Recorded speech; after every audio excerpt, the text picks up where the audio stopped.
Olá galera, eu sou o professor Gessandro Vitorino. Se inscreve no canal, clica na sinetinha para receber informações sobre novos vídeos. Hoje trataremos de história do Brasil, especificamente o período pré-colonial, que começa em 1500 e vai até aproximadamente 1532. O início é a expedição cabralina que chega em 22 de abril de 1500, dentro do contexto das grandes navegações, as expedições marítimo-comerciais, assim como também a consolidação dos Estados Nacionais modernos, o fortalecimento do poder absoluto real e também a lógica mercantilista.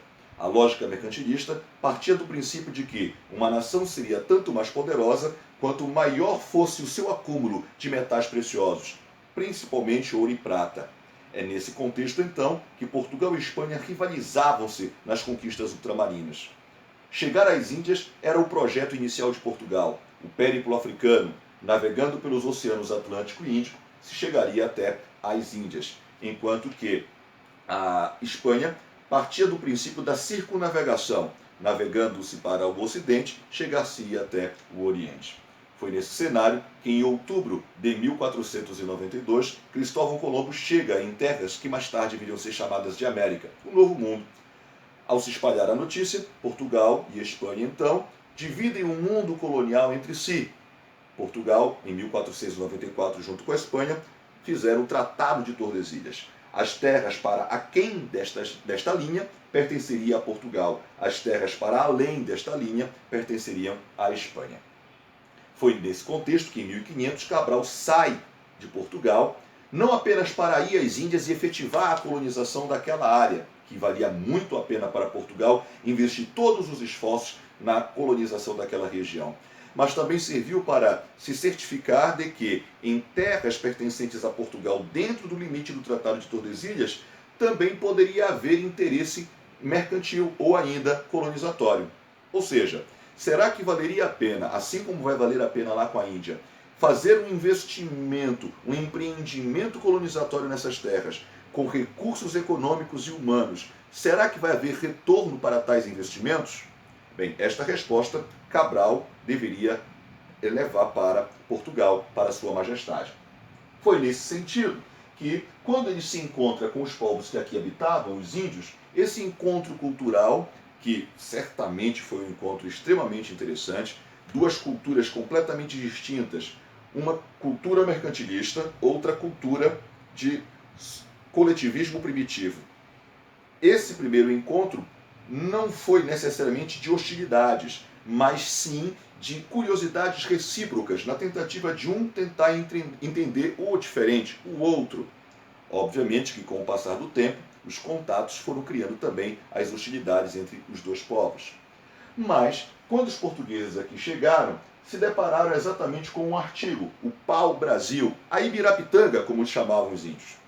O pau-brasil atenderia especificamente às necessidades de uma indústria têxtil no setor exatamente para tingir tecidos. A cor vermelha era uma cor muito difícil de ser conseguida. Ela era rara, portanto muito cara. Então valeria a pena comercializar o pau-brasil?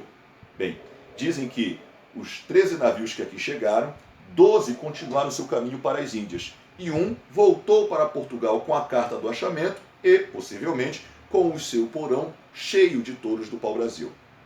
Essas expedições, portanto, que viriam depois, seriam expedições de extrativismo do pau-brasil.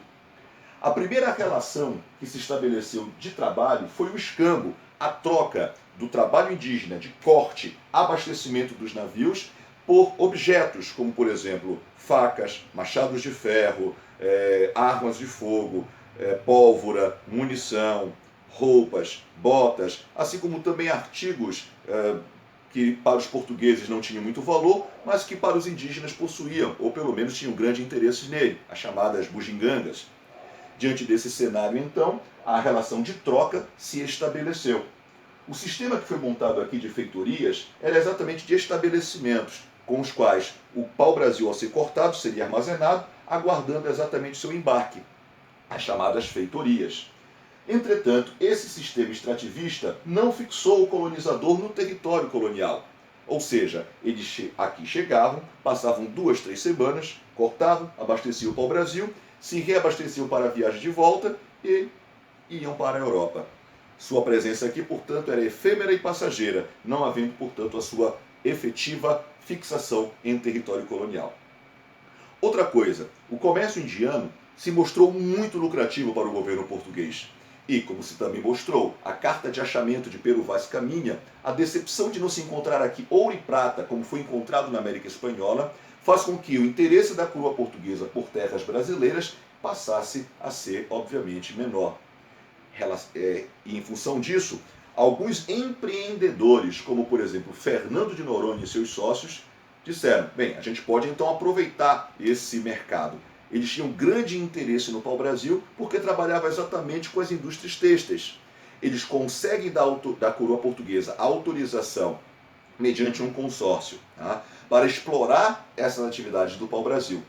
A responsabilidade deles, a contrapartida de Portugal, era o pagamento dos tributos e a proteção do litoral de ataques de nações estrangeiras, como por exemplo os franceses, que já se percebia no litoral do Novo Mundo.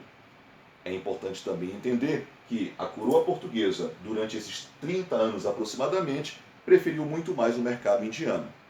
E é exatamente a crise do mercado indiano que faz com que a coroa portuguesa passe a olhar com mais cuidado para as suas colônias na América, ou a sua colônia na América. Portugal precisava de uma nova fonte de riqueza.